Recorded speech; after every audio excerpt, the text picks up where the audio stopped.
রুমাকে নিয়ে বেরিয়ে পড়লাম। আর কোথায় যাচ্ছি সেটা তোমাদের গিয়েই বলবো। স্টেশনে দাঁড়িয়ে পড়লাম, বেলঘড়িয়া স্টেশন, প্ল্যাটফর্ম 2 নম্বর মানে 4 নম্বর প্ল্যাটফর্মে যাব।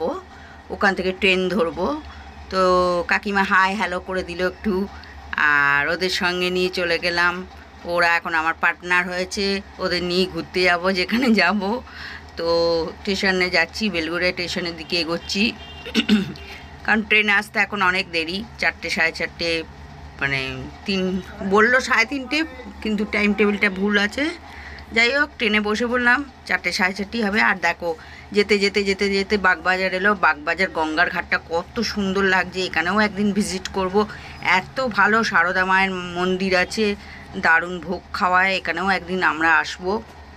আর এত সুন্দর লাগছে গঙ্গাটা, মানে কি বলবো, মনে হচ্ছে যেন লঞ্চটা চড়ি। এদিকে একটা লঞ্চ যাচ্ছে, আমার তো খুব মজা। তাও যদিও আজকে লঞ্চ চড়বো না, লঞ্চের জন্য আসিনি, আমরা এসি একটা অন্য কারণে। যাই হোক, সেটা তোমাদের সঙ্গে পরে শেয়ার করছি, ওখানে গিয়েই দেখা হবে। তো লঞ্চ যাচ্ছে, আমার এত ভালো লাগছে, মানে কি বলবো, মনটা খুব খুশিতে। আর এর সঙ্গে যদি একটু মানে কি বলে, যদি হাওয়া সারতো আরও ভালো হতো, খুব গরম। যাই হোক, প্রিন্সেপ ঘাট পৌঁছে গেলাম। আর এখানে পুরনো বটগাছটা দেখো কত ঝুড়ি।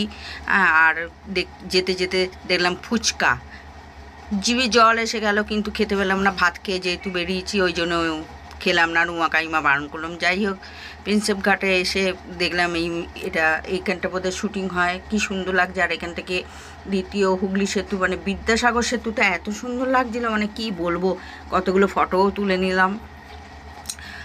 আর ঘুরে ঘুরে দেখতে আশেপাশে পরিবেশটা দেখলাম, খুব ভালো লাগলো, আমার তো খুবই ভালো লাগলো।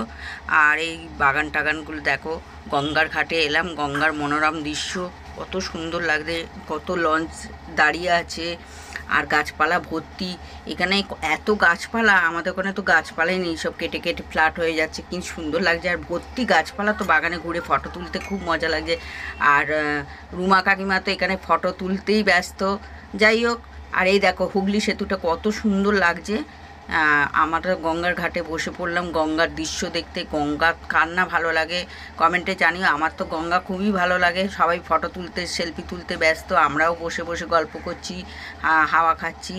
যাই হোক, আবার চায়ের দোকানে চলে এলাম, একটু চা বিস্কুট খেলাম বাবুঘাটের এখানে।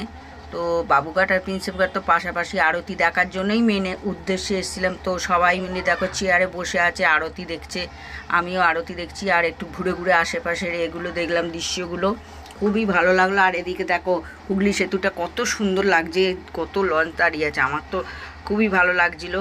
যাই হোক, ঘুরে ঘুরে দেখছি।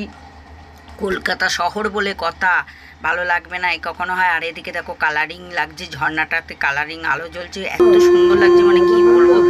যাই হোক, এখানে আবার গঙ্গাতে আরতিটা হচ্ছে, এত সুন্দর লাগছে। গঙ্গা এসে বসে আছি, মনে হচ্ছে যেন বেনারস ঘাটে বসে আছি, আর সবাই বসে সেলফি তুলছে।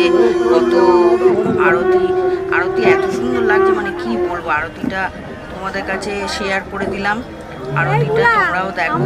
আমার তো খুব ভালো লাগলো, আমি আর একদিন আসবো এই জায়গাটায়, কারণ আমার সত্যিই খুব ভালো লেগেছে। আর এরা এত সুন্দরভাবে আরতি করছে, মানে মনে হচ্ছে যেন কাশী বিশ্বনাথের মন্দিরে এসে গেছি, কাশী গঙ্গার ঘাটে বসে আছি। এখানে তো খুব সুন্দর সুন্দর ভিউজ দেখা যাচ্ছে, দেখতেই পাচ্ছ। আর আরতি হচ্ছে ধূপ গঙ্গার জল দিয়ে মা গঙ্গাকে আরতি করছে এরা। আর সবাই সেলফি তুলতে, ফটো তুলতেই ব্যস্ত, আমরাও ফটো তুলছি। তার মধ্যে আমার গঙ্গা মাকে আরতি করতে করতে আমার বৃষ্টিও এসে গেল, বৃষ্টি তো ভিজে ভিজে আমরা সবাই দেখছি, অনেকে ছাতাও নিয়ে গেছে, আমিও নিয়ে গেছি। যাই হোক, যে বসে বসে দেখে আর দেখার মজাটাই একটা আলাদা, এর জন্যই আসা। মেন উদ্দেশ্য হচ্ছে গঙ্গার আরতি দেখার জন্যই এসছি। আর সত্যি মন ভরে গেল। তোমাদের কেমন লাগে গঙ্গার আরতি দেখতে, কার কার ভালো লাগে কমেন্টে জানাতে ভুলো না। আর এত ধুনো দিয়ে ধোঁয়া হয়ে গেছে, মানে কি বলবো, মানে ওখানে না গেলে ঠিক বোঝা যাবে না এটা কি ধরনের, মানে বুকের মধ্যে লাগছে। আর গঙ্গার ঘাটে আরতি, এটা দেখতে এত সুন্দর লাগছে। যাই হোক, অনেকক্ষণ ধরেই গঙ্গার আরতিটা হলো, তোমাদের সঙ্গে শেয়ার করে দিলাম, তোমরাও দেখো, পারলে আর একদিন যাব। তো আমরা তো বসে বসে ভিডিও করছিলাম। আর এদিকে টাইমও হয়ে আসছে, মানে কি বলবো, টাইমও হয়ে আসছে গাড়ির, ট্রেন ধরার, যেহেতু বেলঘড়িয়াতে আসবো চক্করেল করে, ওটা চক্করেলই ছেড়েছে, চক্করেলে করে। যাই হোক, ভিডিওটা আজকের মতো মানে তোমরা দেখলে শেয়ার করলাম, লাইক শেয়ার কমেন্ট করতে ভুলো না অবশ্যই। আর পাশে থেকেও সাপোর্ট করো, সন্দীপাকে ফলো করো। কি বলবো, তোমাদের ভালোবাসাতেই আমি উঠতে পারবো। তো তোমরা চ্যানেলটা সাবস্ক্রাইব করে দিও। আর কি বলবো, মানে বলার ভাষা নেই যা বলে। আর আমি তো এখান থেকে উঠতেই চাইছি না, যে কাকিমা বলে চল চল, ট্রেনের টাইম হয়ে যাচ্ছে, দৌড়াতে হবে এরপর। হ্যাঁ, তো আবার ভুল করে আবার 1 নম্বর প্ল্যাটফর্মে আবার 2 নম্বরে দাঁড়িয়ে পড়েছিলাম, সেটা আবার 1 নম্বরে আবার দৌড়ে দৌড়ে যেতে হলো, যেহেতু ট্রেন ঢুকে পড়েছে, ওভারব্রিজ দিয়ে গেলাম। যাই হোক, ফাঁকায় ফাঁকায় গেছি, ফাঁকা ফাঁকায় এসছি, ট্রেনের কোনো প্রবলেম হয়নি। তো কলকাতা স্টেশনটাতেই একটু গন্ডগোল হয়ে গেছিলো। তো তোমাদের কেমন লাগছে আরতিটা দেখতে জানিও। গঙ্গার মায়ের আরাধনা হচ্ছে, আর গঙ্গা মাকে আরাধনা করছে। এটা এখন বাবুঘাটে বোধহয় নতুন হয়েছে, যাই হোক আগে তো ছিল না। তো আগে এগুলো ছিল না। যাই হোক, আরতি দেখতে দেখতে অনেকটা সময় পেরিয়ে গেল, সবাই মিলে দেখছি, কতক্ষণ টাইম লাগলো, অনেকখানি সময় লেগেছে আরতি দেখতে। কেননা ওই এরপরে ওই ধূপধুনো দেওয়ার পর সেই প্রদীপ নিয়ে যে আরতিটা হয়, এত সুন্দর লাগছে, মনে হচ্ছে বেনারসের গঙ্গার ঘাটে বসে আছি। আর দেখতে দেখতে দেখতে দেখতে মন ভরে যাচ্ছিল। এদিকে উঠবারও ইচ্ছা নেই। আবার ভাবলাম না, আর একদিন আসতে হবে এই আরতি দেখার জন্য। শুধু আরতিটা, একটা লঞ্চ আছে ওটাতে খাওয়া দাওয়া হয়, ওটাতেও আসবো। যাই হোক, ভিডিওটা ভালো লাগলে লাইক করে দিও, আর পাশে থেকেও। এরপর ট্রেনের সময় হয়ে যাচ্ছে, ট্রেন ধরবার জন্য উঠতে হবে। তাও তাও ঘন্টাখানেক, অনেকক্ষণ ধরেই আমরা ভিডিওটা মানে করলাম।